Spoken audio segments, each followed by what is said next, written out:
the second video in the camera raw section of the Photoshop Basics. In the video previous, we talked about the basic sliders and how to get this picture to look a little bit better just in general. And now let's talk about the tools up here at the top and how we can really get specific on certain things. The very first thing is the magnifying tool. You can also do Command plus or minus, or Control plus or minus if you're on a PC, and it does essentially the same thing. Also, if you do Control or Command 0, then it is going to put it all right. It's going to fit the picture right in your preview window. The next thing over that I'm going to kind of talk about, you can use the eyedropper to use this as the color corrector, at least for the white balance. So you kind of select different parts of the image, and you can see that it's changing all the different stuff. So kind of like what I talked about in the video before, if you want this to be considered to be white, then it's gonna make it more blue. It's gonna make it more cold. Let's see, the targeted adjustment tool. What that means is that let's see here. What's the best way to say this? Let's go to the this tab over here to the side, and if you click on HSL grayscale, you can see that the hue and the saturation and luminance tabs are here. So click on saturation, and I kind of want to show you what the targeted adjustment tool does.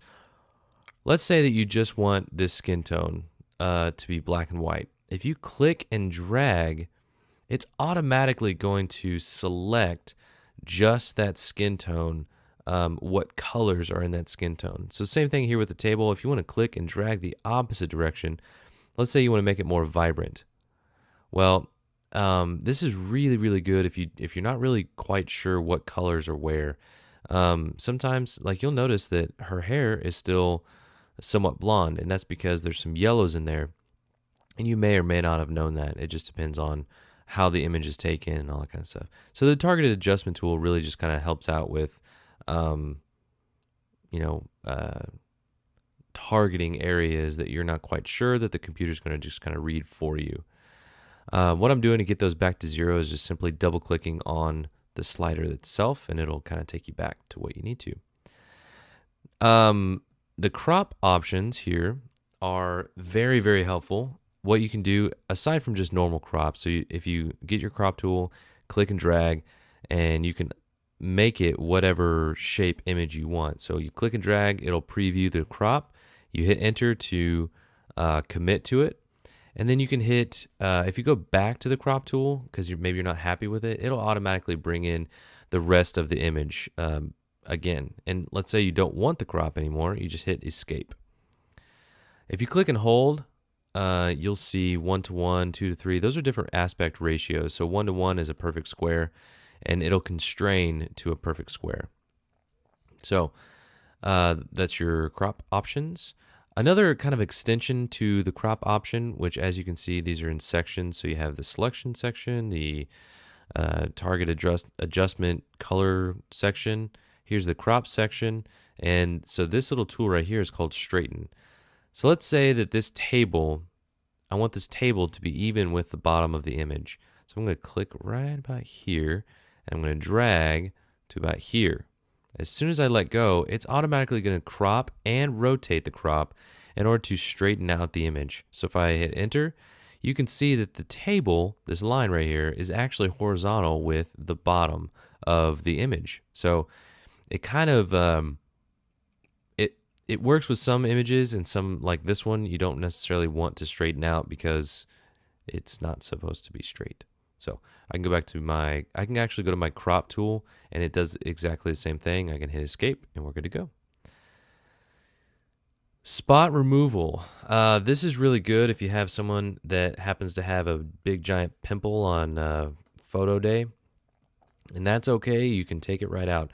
Now, my personal rule of thumb is not to take out blemishes that are significant to that person. Meaning, if they have a wart or a mole or a scar or something on their face that kind of makes them them, I personally don't take that out because that's always going to be there no matter what age they are. But pimples, they come and go.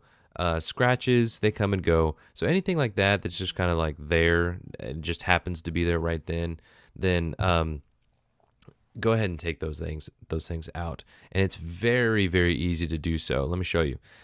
I have my spot healing brush and or spot removal brush, and I'm going to move this slider to increase the radius of my brush. Another way you could do this is if you use the right and left bracket. So I'm going to use the left bracket to size it down, and I'm going to use the right bracket to size it up. So I'm going to size it down to where I just want to get rid of this little dot right here. Okay, I'm going to click, and what it does is it copies from where the green circle is into where the red circle is. So I can actually come back in even after I've made the selection, and I can move this to another area. So I'm going to put it just where you can obviously see that it changes. And it's going to just copy this area. This little checkbox down here where it says show overlay, if you check that, it's going to take those circles out so you can see if it really does look good or not. In this case, obviously it doesn't, because I healed a spot with yet another spot. But if I put it right there and then I change the overlay, it actually took the spot away. So I can keep that off and just keep taking these spots away if I want to. One thing to know is that if you change the radius, see how this is still red and green? If I change the radius right now, it's going to change the radius of the previous selection.